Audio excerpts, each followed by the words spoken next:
Hello. Uh, Chat, please. Thank you. 3, 2, 1. Let's go. Times are changing, and the demand for more political and economic protections on the end of these types of individuals is becoming increasingly necessary. We would suggest that the constant mythization of the Hijras is counterproductive to those precise things that serve the welfare that is needed in order for them not just to live, but also to continue to exercise their own gender identity. What does it mean to mythicize? The first thing on opening government is that it is the process of existing them away from society. The idea that they are polarized and insulated away from everyone else because of the nature of the powers and all of this folklore stuff that they have onto them. The second is that it's also the propagation that they are powerful individuals. They have the capacity to hex, they have the capacity to bless, they have the capacity to curse, and therefore they are inherently different from other individuals in mainstream India. The third is that they also treat them with caution as a result. While it is true that this person can entirely bless you, this person can also hex you. And as a result of that, people have this pre-existing incentive to avoid them, for example, and treat them with caution. In belief and association, we think that this mysticization goes against their interest. We want to demonstrate first that there are pressing threats in order to assure that we want economic and political protections for Hijras, as we also do for other queer individuals in India. The first structural reason is because of nature of their, soji, which is that in which they have a third gender, they're intersex, for example, or they're identified of something that is not cisgender.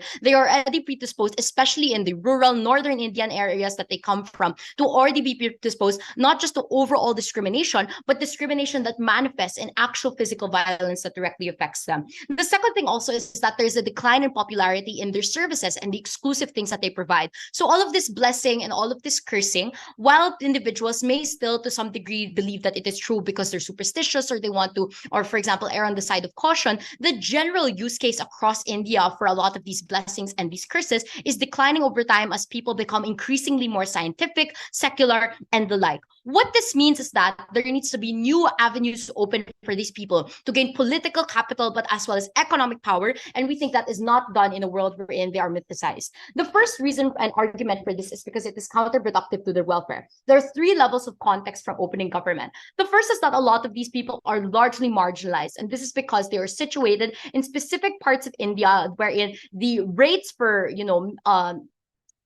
rates for discrimination are quite high. So, for example, it looks like in northern India, where a lot of these people hold very immensely conservative beliefs relative to other parts of India. But second of all, while there is assessed progress within India, it's from within the court. So, for example, while there is some push towards decriminalization of same-sex marriage, there is little to no stuff being implemented with regards to gender identity and protecting other things that are a lot more proximate and a lot more important to these hijras.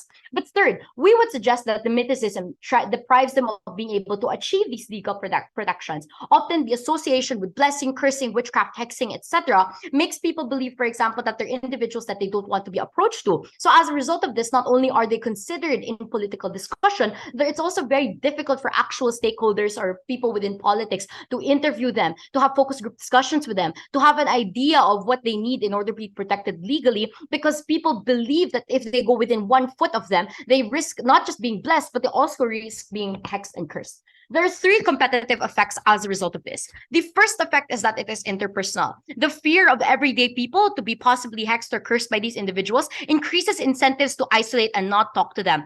While opposition may say that this is good because this means that people will not touch them, we would suggest that it affects also very proximate and very current things that a lot of queer people in India are being affected by right now. The fact that they're deprived of work, the fact that in legal documents that are necessary to, for example, buy a house or do other things like that, they're not being granted to have the reflection of their own name or their own, actual identity or the third gender, for example. Or, for example, intercity migration becomes immensely difficult for them. The second reason how this affects them is through systemic incentives to remove their power. So this looks like the mass and systemic process of losing state investment from them in the form of, for example, not putting funding into their own communities, not putting funding into their own rural areas where there's high density of hijras, or, for example, not, going to them in the process of election cycles. The third way it affects it is that even if they can do good, i.e. through bless, we would suggest that this is selfishly used by political actors to justify state negligence. So in the instance in which they are said that they're not being given enough like political or economic welfare, a lot of people who selfishly do not want to cater to them do like justify it through the saying that they can bless themselves anyway. They're these all-powerful, all-knowing individuals. They can live on their own. The next thing I want to talk about is argument 2, and how on the converse, without this mythization, it would affect them more positively to prove the counterfactual. But before I proceed, closing opposition, do you have a POI? Even if there is some sort of exclusive harm, the fact that they are like a really, really small minority that live probably like a really hidden place of India means that in your side of the house, probably they also lack a lot of political representation and support. So I don't know what's the tipping point of this.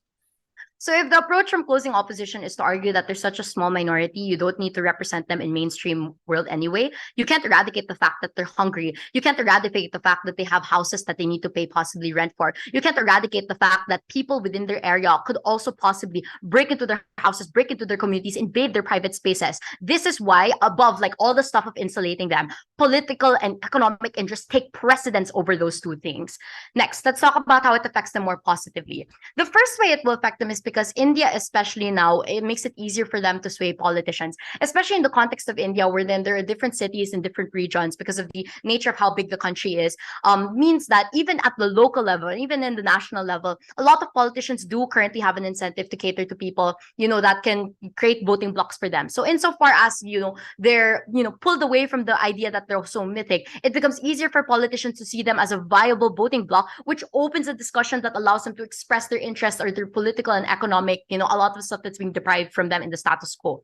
The second thing is that there are also capital incentives. So for example, as a result of, the lack of mythicism, they're allowed to be considered to be taken into work or to be given like fields of livelihood. This does not happen on opposition, wherein if employers actively believe that putting them into their own factories or into their own places of work could possibly curse or possibly, ruin their business because for what reason there may be, they err on the side of caution and do not actively hire these people or actively try to give them opportunities. You take away this barrier at the point in time at which you side with government. The third thing is that you also enable broader social support. So we believe that currently it is difficult for Hijras to relate with the, broader queer community or the broader LGBTQIA social movement because their human experience is very difficult. So what results in this is a lack of support, especially, among non-Hijra trans people who still face like proximate political and economic harms, but are unable to coalesce because they feel detached from the rest of the Hijras. But secondly of all, it also affects political ideas and trying to avoid, for example, being associated with the movement.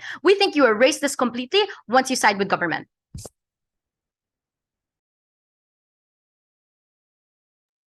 Thank you for that speech. I now invite the leader of opposition.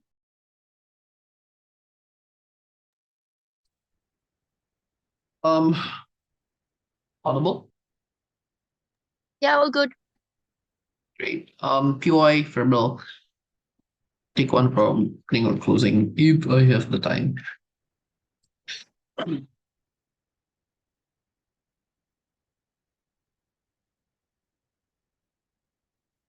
It seems the Prime Minister forget that the debate doesn't happen in Western liberal democracy. Rather, this happens in a world where tons of gender minority are being, for example, living in shitholes and living in hell right now, not necessarily because of the condition that they are in, but rather because of the condition that is inserted to them by society. Four pieces of framing and responses to opening government before I move on. Let's talk about the process of mythicizing. I think the process of mythicizing has been a way for us to understand the world. A good parallel to this is how within the world we have seen and mythicized natural disaster and God wrath and respect that we have towards motherhood and eternal being towards goddesses and such, right? So note that mythicizing is not just about, for example, stereotyping to a specific degree, but rather just a way for us to understand things that are necessarily different, but a push for us to have a subtle push to not do certain things, i.e. harm women and respect mothers. On opening opposition, we understand that this is not perfect and ensure that there's some sense of boxing figure to a specific characteristic. However, what I want you to understand is that this debate doesn't happen in most Western liberal countries. This debate happens in parts of the world where they still do female castration, massive racism to specific individual, hatred to LGBTQ are still at an all-time high. The only argument that we get from opening government responding to this is, India is being more secularized. I think this is the opposite. Think of all of the harm that happens toward Muslims inside India and Hindu pride that are increasing because of Modi's political capital. If anything, I would say secularization has little to no any effect towards you not harming individual from LGBTQ, i.e., for example, US or European countries that are still quite relatively secular still have some levels of harm towards LGBTQ's community, trans individual and such, or even members of LGBTQ still do massive amounts of racism and massive amounts of harm to a trans community in saying that they still want to play both sides. Secondly, government's silver bullet is we can get politicization and hence gain certain particular help. Judge, check your note. There isn't any link that government provides as to why opposing this leads to political capital that would help them at the end of the day. Look, government burden is not to say that there is a political capital that will help individual. Government burden is to oppose the process of mythicization. As long as they do not provide opposing the process of mythicization with this political capital existing, I don't see them winning in this round. Let's talk about the alternative on government role. The thesis here is that without this mythicism, what would most likely to occur is harassment, hatred, and anger due to three structural reasons. The first is the lack of understanding that this is something that's entirely new and different from us, and there are little to no understanding in between communities that are different than you. The second is the lack of representation. There are little to no stories given to them, no discussion to their lived-in experiences, no exposure to what types of individual that they are, and a concept that you cannot comprehend. Thirdly, patriarchy and control within conservative community to essentially hate, for example, non-conforming individual that doesn't follow specific norm. Conclusion here is that oftentimes in a community that isn't progressive or extremely volatile, you need certain concept and certain push to ensure that people understand each other. And why is this mythicism? So why is it that mythicism ensures some level of acceptance? The thesis here is that we use this myth and concept so that certain beliefs ought to be integrated within society easily. Why is this heavily linked to mythicism? There are four structural reasons. The first is spirituality. Indian communities are both entrenched in conservatism and spirituality, religion, custom, culture, beliefs, and etc. This has been used to accept and understand certain concepts within society, and in parallel, we're also going to use this particular push to understand individual coming from a specific background. Secondly, habituation and fear of divine being. If opening government says that being hexed is something that's seen as someone that is bad, I would argue that the alternative is something that is worse. So this is something that's entrenched within your culture to not harm these people out of this particular fear from this specific background, for example. This doesn't translate immediately to respect or acceptance, but this is something that's subtle within their belief system so that they do not harm individuals coming from LGBTQ communities or gender minorities. Think of the alternative here. I would rather be feared as an individual that's considered to be special as opposed to actively being attacked on social media and actively being stoned. The third reason is that the sharing of stories and struggles that they have. Look, myth doesn't only say that certain individuals are special. There are stories within them that entrench struggle and stories and the types of life that they have. It shows and increases the level of discussion and understanding that people would have for the lived-in experiences that these people have, not just the good times, but also some levels of struggles, the fact that they're living in certain parts of the area that are distant to them. The fourth is that this shows the concept of being trans has existed throughout time, that this is not something that happens because of Western liberalization or happens because the end is nigh, but rather because this has something that has existed throughout time and something that has our community has accepted to exist even back then, so we should accept it now. The conclusion here is that this might not lead to ultra acceptance and them singing kumbaya, but rather a subtle and soft push to not harm them, encourage understanding and more discussion towards their left-hand experience. The impact is three. A, fear. Sure, there are some level of fear, but this is a subtle push for them to not harm individual coming from specific communities. I told you that this is much preferable than being harmed, stoned, and etc. The second is increased representation of their struggle, understanding, sharing of those particular stories and such. Before I move on to the third, I'm closing. Right. So we have seen that trans people in countries like the US have been treated much worse 100 years ago, but are treated better now. Why is this unlikely to happen in India eventually in the long run? I'm not saying that necessarily this will not happen because of mythicizations and etc. But what I'm trying to say is that this is an added push to ensure that those things happen. Thirdly is easier buy-in for movement and members of these groups. I would argue that politicization that government talks about is easier on our side when there are pre-existing beliefs that they are a part of our community and they already exist within our time. So all of this political push is flipped on side opposition when we already have this level of story, when we already have this level of discussion at the end of the day. This is important because A, the support for trans community are an all-time low. Even from LGBTQ communities, we need every single push that we have in the alternative is much worse. The second is that trans and this particular belief of dual gender has been at an extreme sense of mockery, i.e. individual who link the high suicide rate with trans and non-conforming individual, leading to higher suicide rate and saying that there's a mental illness. This is important so that we can have a higher push to say that we should leave them alone. They've been living for a long time and they're doing just fine. Weighing. Firstly, this is logically prior to any argument closing the brain due to the fact that we are the team that mechanizes the link between mythicization and some level of acceptance. Secondly, this protect the most vulnerable individual within this group to a subtle push. And thirdly, we're the only team that contextualizes where this debate happens, what happens on the alternative, to protect a lot of individuals who need some sense of subtle push, even though it is not perfect, we oppose. Thank you very much. Can I get the Deputy Prime Minister?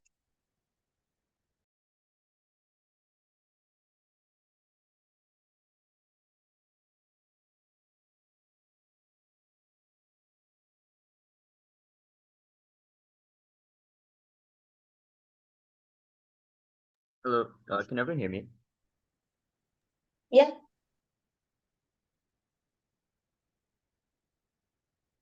Okay. I'm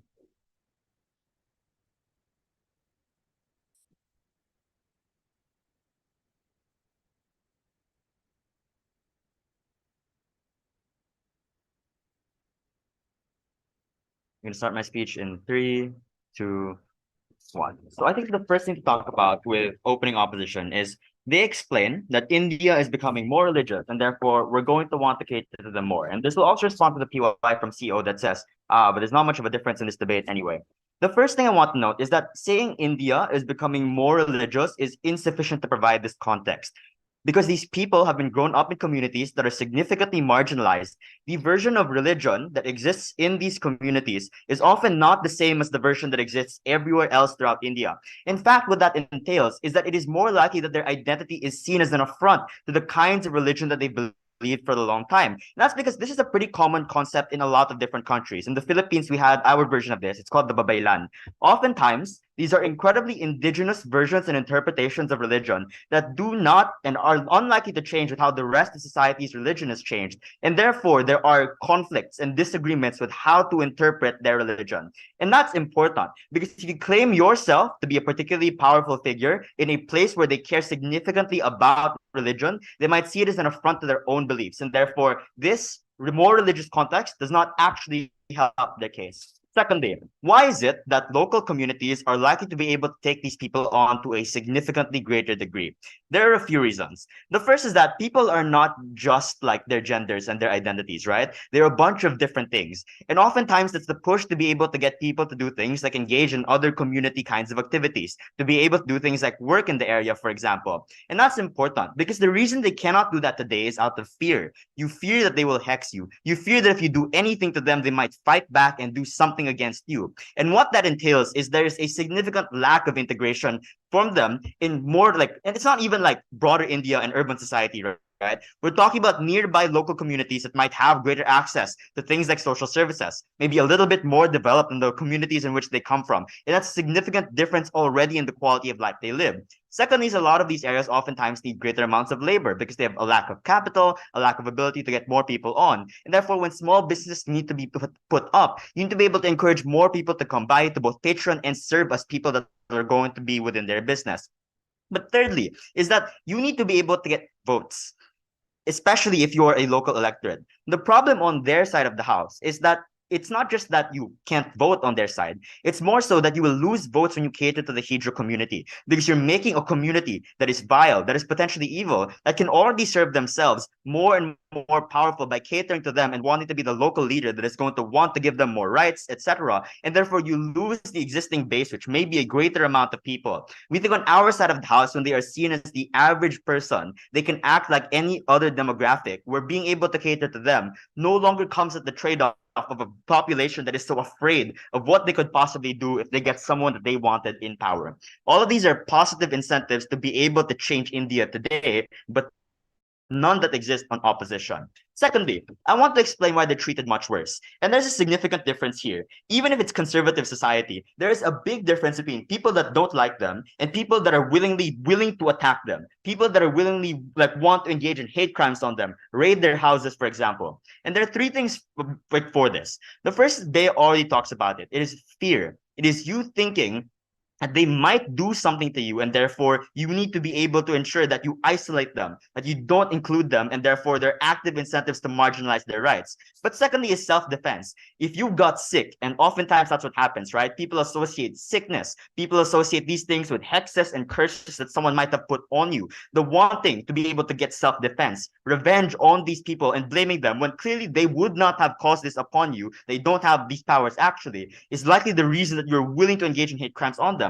But thirdly is blame. And this engages even the case in which they're going to provide positive services. There are many times that people engage in things like folk medicine, witch doctors, that don't actually work out because they don't have scientific basis. The problem is when they have a daughter that dies and it was your fault and under your care that they had died, they're much more willing to aggressively attack you and blame you. So both the willingness of people to hate on them, to actively engage in hate crimes and attack them, but also the broader political hatred towards them increases by a significant degree as a consequence of this. The last thing I want to do is explain why this is not going to be a sustainable strategy for them and provides avenues to be able to reduce their rights in the long term. I'll take the POI from Oo. What you need to explain is why is it likely that society would react in this particular way? On OO, we have already told you and heavily characterized that society would not likely to behave in this way that they would fear them and etc. Right? I mean, I just gave you the reasons why they behave in that particular way, and I took down the underlying reason of India becoming more religious, and therefore this is going to work out. Just because they're more religious doesn't mean they have the same version of their religion. I already took up UI, sorry, CEO. So why does it provide ways to deny the existence of gender identities? So I agree, India is conservative today, but in the future, it has shown significant willingness to do things like invest significantly in institutes of technology to be able to have, and also having folk medicine, having people go to witch doctors and healers oftentimes comes with the conflict of state interest in being able to do things like gain more trust in the tradition or in the modern healthcare system, have more people access state services that might be functional. What this means is there are both active incentives and a losing of faith that comes into the future when people no longer believe in the powers that exist here. Why is that an important thing to discuss in this debate? Because oftentimes it is from your gender identity of which this power comes from, i.e. your ability to access both genders, which provides you a significant way into be able to, use the human spirit. That's what happens with how a lot of these kinds of powers are begin with. The importance of that is when people lose faith in your powers and say that's not real, they deny it, etc. That also provides more reason to deny the underlying gender identity that exists there. Because if they don't believe in your powers, it also means they don't believe your ability to access both genders, and therefore that's not a thing that can actually happen. What that entails is, number one, even on the onset, there is more and more discourse, as opening opposition points out, that is going to deny your gender identity and say that this is for the progress of the country. Say we need to actively undermine these people because they are threatening things like development, healthcare, etc. But secondly, is that not all trans people or people that have a different gender identity in India identify as Hijras. But the association with Hijras makes it more and more difficult for them to access their rights, especially in urban centers where they're more likely to exist, but also that is more likely to be increasingly secular, more likely to be increasingly scientific, and therefore is more likely to deny their gender identities, say it's not a real thing, deny that it exists, and therefore make it harder for them to be able to access rights. So both within rural communities that are likely to be able to take them on and integrate them, and in broader India and their ability to gain political capital, this is so much worse for this community. I'm very proud to propose.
Thank you for that speech. And with that, I'd like to call Gov member to introduce the bottom half of this debate.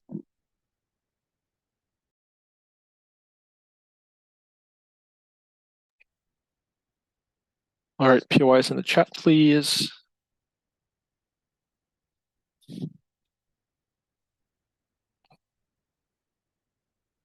And starting in 3, 2, 1. In CG, we'll bring you something slightly different. Our case will not focus on Hijra communities that are already living secluded. It will primarily be focused on non-cis people living in the rest of India who either A, can be branded Hijra if they come out or if their gender identity is in some way revealed, or B, just see the discourse surrounding their own gender identity and how it's tainted by what the mythicization of the Hijras does. I think this is important to weigh preemptively on scale, because insofar as Hijras are small secluded communities, largely in rural areas, there aren't that many people there. Whereas assuming, let's say, that there's 1% of trans and non-binary people in the general population, this gives us 14 million people for the entirety of India. So a pretty significant amount of people. What we'll prove to you then is two things. Firstly, there are structural and long-term, long-lasting trends that will result in trans and non-binary and other non-cis people being accepted more in India anyways. However, this narrative makes this progress slower, adds extra noise, and is possibly dangerous in the meantime. Firstly then, why will we see progress anyway in the long term? There are 5 structural reasons. The first one is the proliferation of social media and the access to information. This looks like spreading internet connectivity throughout India, more people owning smartphones. The fact that then on the internet, you have the dominance, especially on social media and different sites, of liberal forces canceling behaviors and algorithms that might reinforce that, or the fact that now information is much more easily accessible, which means that when before the people's only access to information about non-cis people would be from their surrounding community, now you can learn about the actual truth behind that from the internet, right? Second structural reason is that you have medicine progression in terms of the research on proving those people exist, right? This looks like the recently found neuron that if you just take a look at that neuron, you can predict a person's gender with a 100% accuracy, and it also includes trans people's gender identity, right? Things like that help to convince people that this is not just someone's making this up, but people are actually born with this, right? Why is this then super crucial? And this also combines with more internet access, because then this news and information can be proliferated amongst people more. Thirdly, you have newer generations with more plastic brains that are more adaptable towards accepting this and integrating that into their own thinking.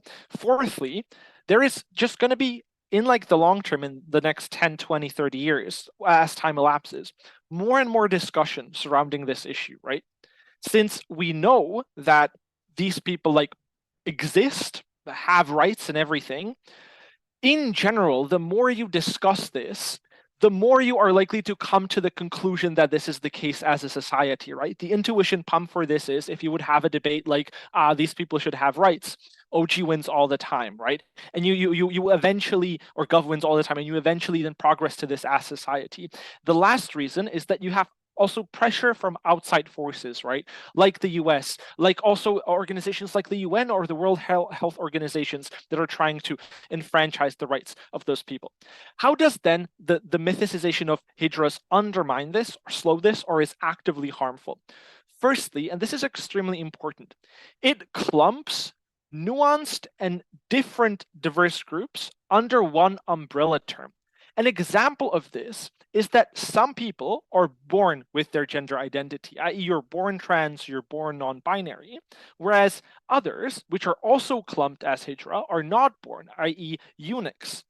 The issue is that if you have the umbrella term for all of them, and most people associate a person that pertains to either of those groups with that umbrella term, then you cannot acknowledge this nuance. And the mythicization perpetuates the popularity of this and entrenches this thought deeper into people's minds.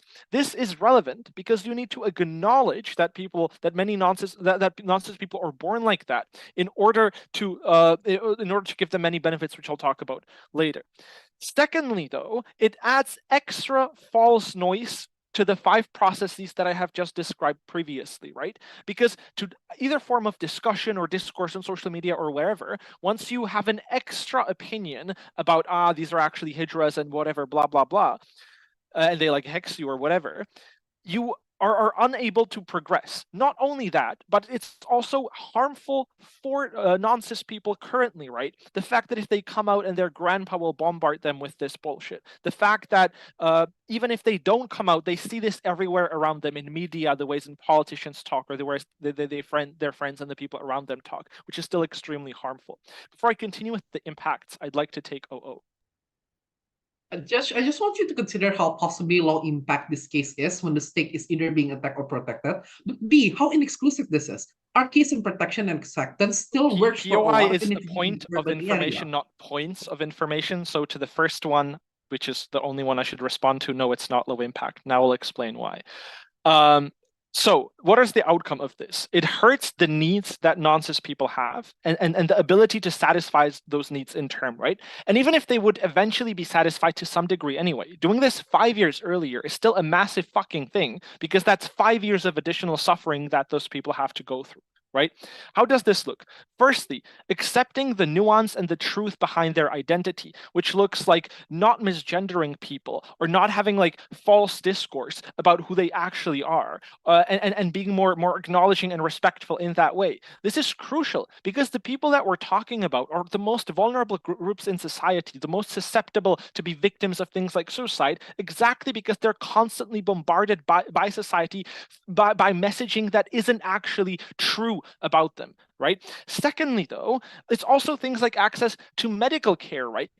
Knowing that you were born with this and that, or born like this, and that medical care, for example, through like gender affirming surgery or like hormones is necessary to improve your like lifespan, can only happen once we acknowledge the nuance of this and go beyond branding a bunch of different people as Hijras, even though there's massive diversity within them. Even if this happens possibly anyway in the long run, getting this sooner is extremely important. Very proud to propose.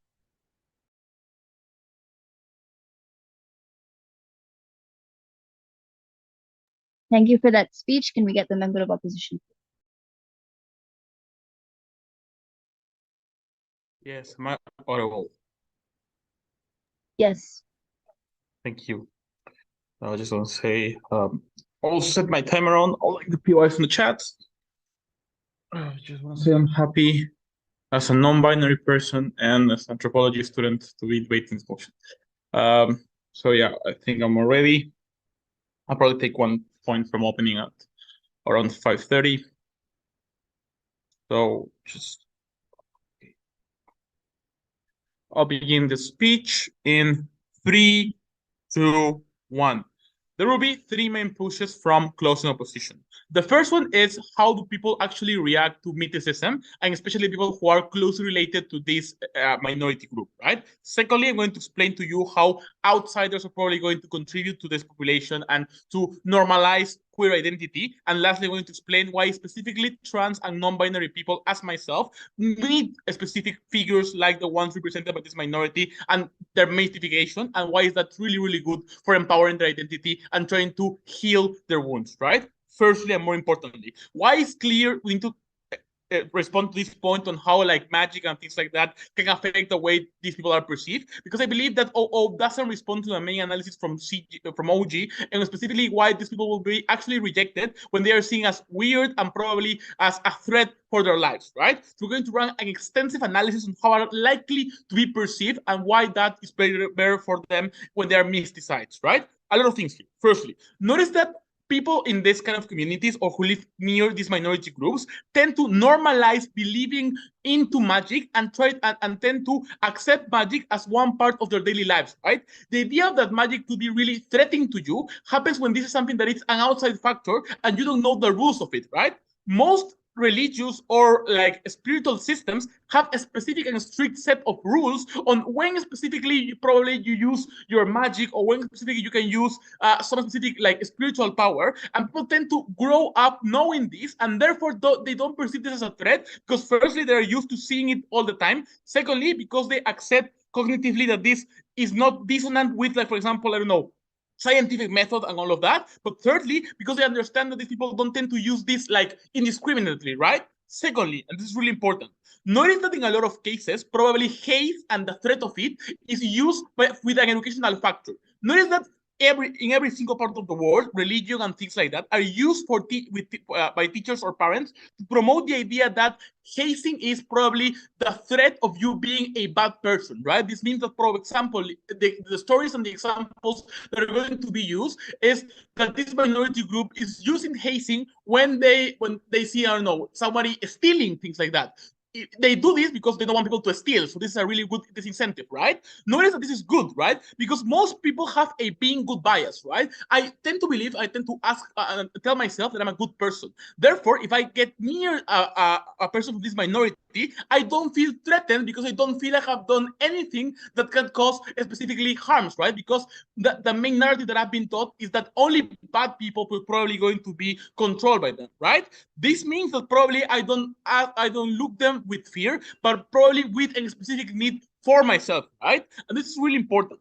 In a lot of scenarios, people are deeply convinced that this kind of like folk medicine actually works. Firstly, on placebo effect, right? People tend to believe that they have been cured by this because taking away their hope is really difficult to cope with. So people tend to convince themselves that this works because if I admit it worked once, it could work later on, so I need to rely on this method. Secondly, because in a lot of scenarios, this is not incompatible with like modern science, right? Probably they're constantly used like both things. For example, people in Peru tend to use like medicine and use like coca leaves to get better from like any sort of pain. So this means that probably there's no cognitively dissonant, right? But lately, this is really important. Notice that for a lot of magic systems, for example, like the Asante tribes or any other of ethnographic example, there is probably a system that controls people who can use this for the bad. This means there's a hierarchy, right? Probably there is one magician who is elder, who has more experience, probably knows when to use this, can control other people. So I can rely that if something bad happens, I can get into a trial and I can prove that this person did something bad to me or not. All of these proves why people tend to normalize to an extent accept this, but secondly, probably to be really grateful and to be inclined to believe that in their most meetings with these people, they will get something good in return, right? Why is this extremely true? Firstly, how this affects the community and especially the people around them. Notice that now there is a mouth-to-mouth effect because probably people, especially authority figures, tend to speak highly of these people because of that sense of gratitude they have had when things have been better. If my family has been healed by these people, this means that specifically non-sins people are probably good for me and I associate with good things. Secondly, notice that probably I normalize more what is to be a non-sins routine, right? Seeing a person who can work with two specific sex organs, seeing a person who can use and perform different genders because I constantly live around them and I have a specific respect for them, means that I probably tend to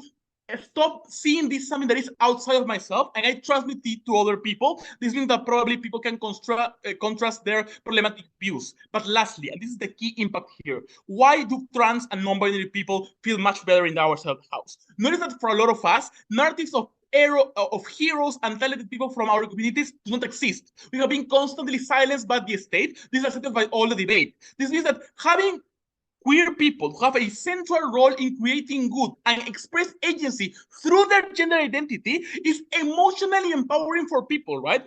Firstly, I feel that what makes me different, what has caused me pain, also can cause other people to transcend. This force that is with me, this non-binary identity can create really, really good for people, can heal people, and this is something that can make me reconnect with my identity. I'll take first opening government.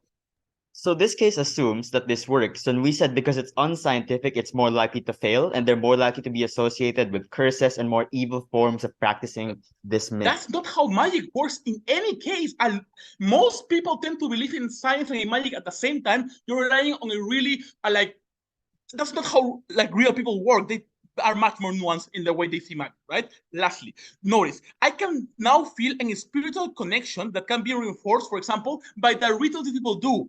Probably a lot of magic tends to work with the body, right? For a lot of non-identity and non-cis people, the relationship with the body is fucked up. I hate my body because it doesn't represent me, right? Because it's a source of fight between the people who hate me. This means that now, firstly, I can reconcile my views with my body because I see how a non-cis body can transmit something that is healing and is good, and there are specific rituals that I can fulfill to feel better. But lastly, I don't have the contrast and suffering in needing to choose between my identity and my beliefs. Yes, most of the country will probably still fall for the same conservative views, but trans and non-binary people who believe in Hindu religions have the incentive to buy into these narratives of mysticism and feel much more connected and not forced to live the religion proud to oppose. Thank you. I now call upon Government Whip to close off government.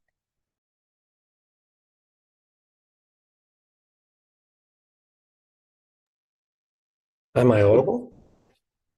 Yes, you are. Okay, perfect.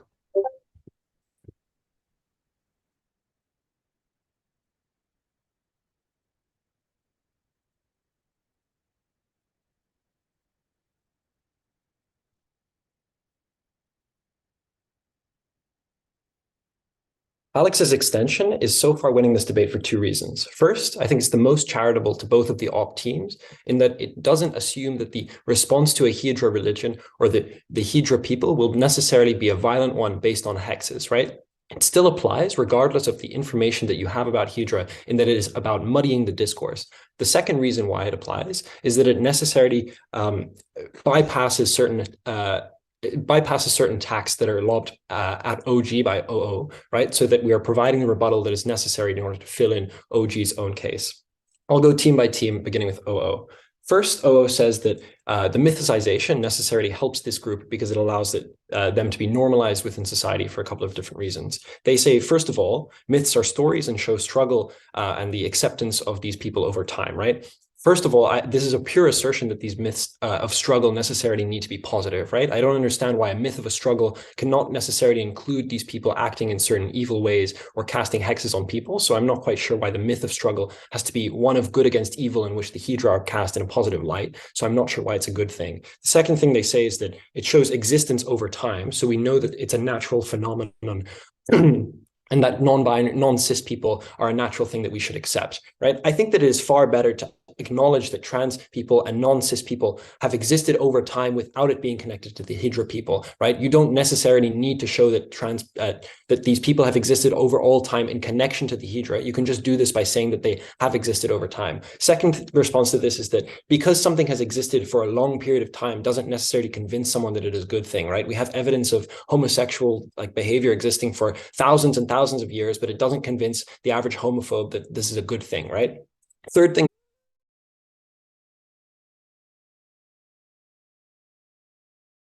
this kind of is very unnuanced in that it basically assumes that because there's a lot of religion, it means that everybody is supportive of the Hijra who are also religious, but it's a very unnuanced take, right?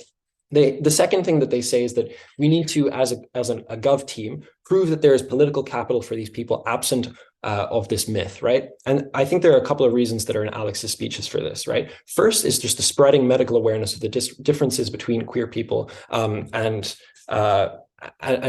cis people generally, right? People fear what they don't understand more generally. So absent of this myth, you would have more pure information that is direct about people that would allow them to be more positively enfranchised within society, right? Without that muddying of the discourse. I think the second thing is just influence from internet culture and safe spaces allows language to proliferate more easily absent of this myth because it is no longer associated with, a religious group or people that are isolated to only one area. So I think that you get less muddying of the discourse in this way as well, right? So I think on that case, Alex has already proven that not only for Hijra people, you get a more positive appreciation of how these people actually live, but you get a more positive appreciation of non-cis people all across India where this myth is being proliferated, right? Third thing that OO says, and this is at the end of the DLO speech, is just that the myth at least protects them because it isolates them to some extent, and we can mythicize them and allow them to stay in one place, right? I think OG already talked about this when they said that isolating them is not necessarily good when you've isolated them to one place that has completely disenfranchised them, right? Okay, moving on to CO, right? CO's case is that is based on the analysis of the usual interactions that people might have with the Hijra people, and shows that this essentially normalizes it because people have a strong faith in medicine, so this faith is going to carry on to a positive light of the Hijra people, right? I'm not quite sure why this is the case, right? So even in cases where people believe in like any other system of like medicine or faith-based healing, it is not necessarily the case that when that fails, you will not blame the person for the failing of this, right? Like in the West, when a Western doctor fails you, you also blame that doctor. In that you feel that doctor has not done their best in order to save you, right? I think that this blame still carries on, even if you have complete faith in faith-based healing, that you necessarily might blame these people and the people that are associated with the faith-based healing in the first place, right? This negative association might carry on more generally to the Hijra people, right? I think that in addition to this, right, it's probably also vulnerable to the same analysis, which is that like not everybody has a complete faith in like medicine and magic within these areas, and that faith probably differs depending on the area that you're from and also your association with Hijra people, right? So you might have a certain caution of Hijra people because you have a complete belief that magic has the ability to harm you, and then this also can cause a negative association, right? Okay, a little bit more impacting that onto Alex's case, right?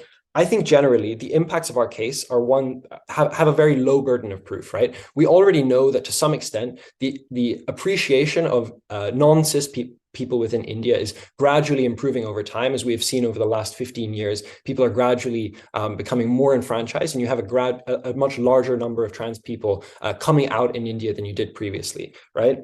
I think that the harms of our case of this myth are necessarily one of just expanding, of muddying the discourse to a point where you add time to the progression of these people being accepted into society in a way that allows them to feel their sense of belonging. Before I move on, Sio.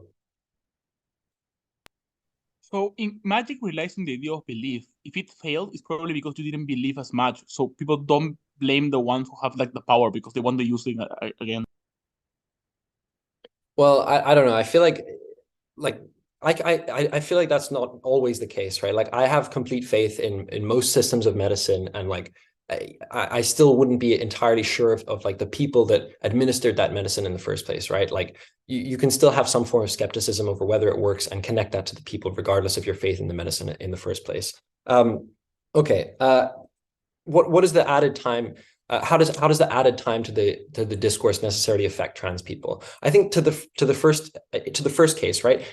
In households where the Hijra are seen as bad, or where they're seen as people that can cast hexes, this negative association or this prejudice for the Hijra people necessarily carries over to trans people within the household, or it carries over in wider society, right? So you see non-cis people as being capable of the same things as Hijra people, and then that prejudice can necessarily carry over to those people and necessarily cause them a direct harm. But I think that even in cases, and this takes op at their best, even in cases where the Hijra are supported by a positive myth, you get limited information by conflating all of these different groups into one Hijra person, and you also just get negative information, muddying the availability of information for non-cis people within society. For all of those reasons, very proud to propose.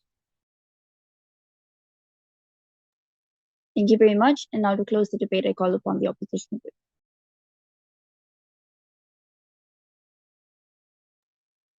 Am I audible? Yes, you are. Awesome. Okay.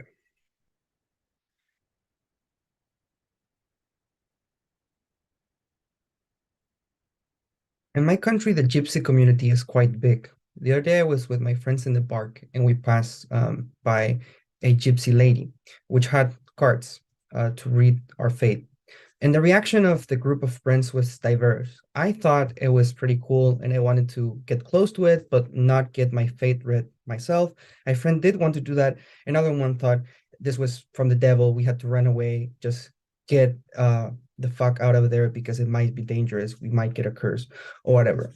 And I think this distinction is very important when you weigh closing and opening opposition, because two people can observe the exact same phenomenon, yet react in different ways.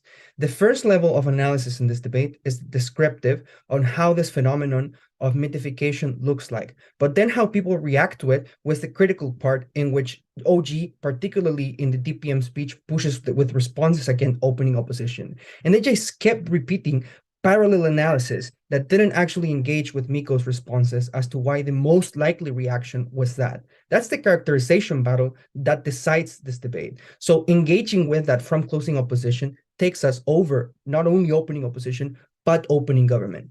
How did we fill that gap and we dispute that characterization with opening government?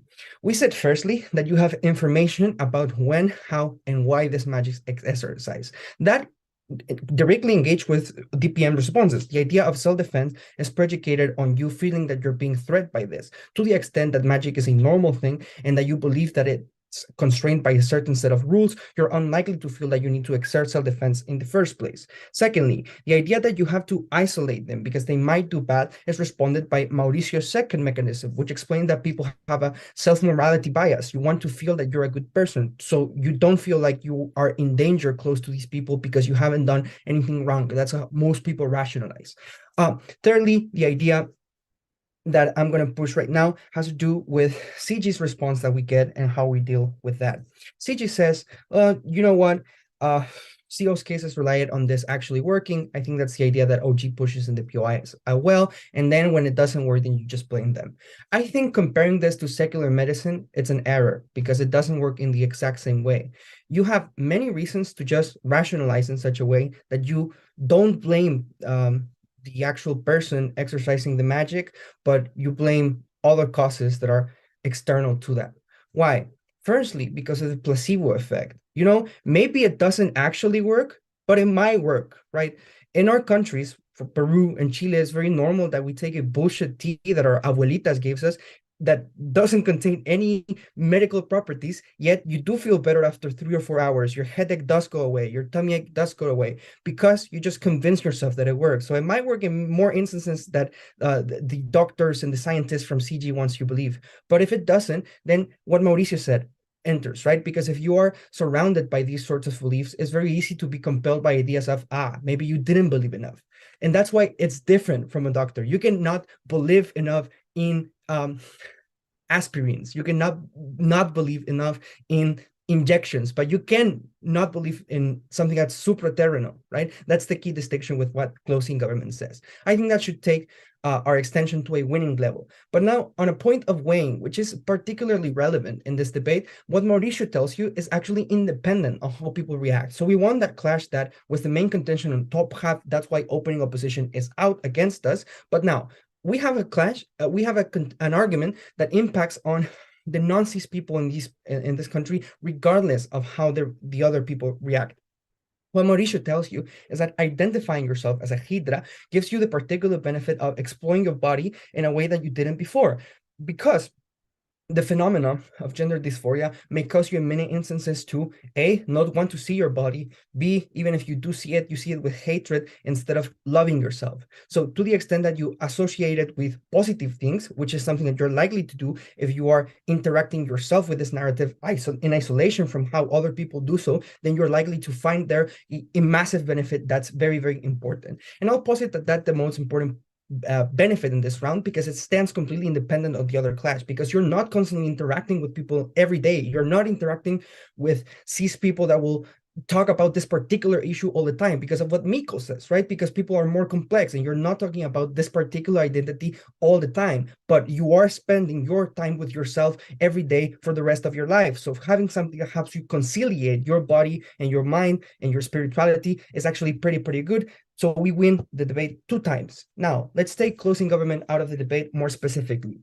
And their case is extremely weird. You can divide their case into 2 different parts. The first part is these generic bullshit mechanisms about how India will become more progressive and more liberal regardless.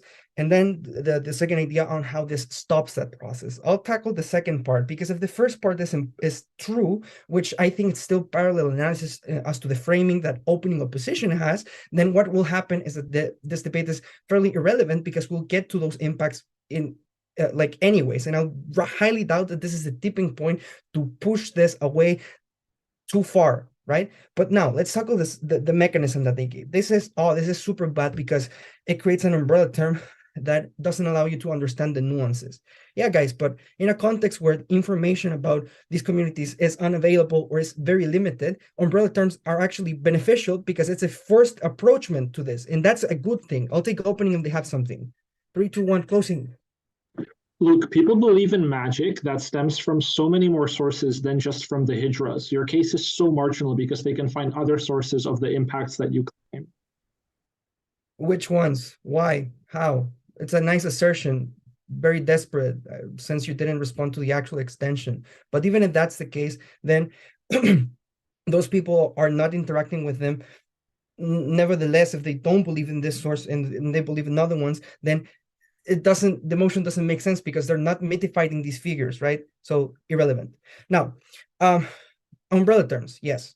Umbrella terms are actually quite awesome when you have zero information. Just understanding generically that there's a certain group of people that you ought to respect for a certain reason is the first step. I think we are not in a stage in which we can allow ourselves the pleasure of nuance that happens in debate rooms, that happens in more progressive countries afterwards. But the initial part of moving from the context that opening opposition talks about into a more acceptance framework is what closing opposition unlocks, is what CG agree happened, because that's an effect that's direct from umbrella terms. I think we clearly win this round. We obliterate opening opposition and collapse opening government on the characterization battle, and then we prove a benefit that stands independently. We are the first team in this round. Thank you.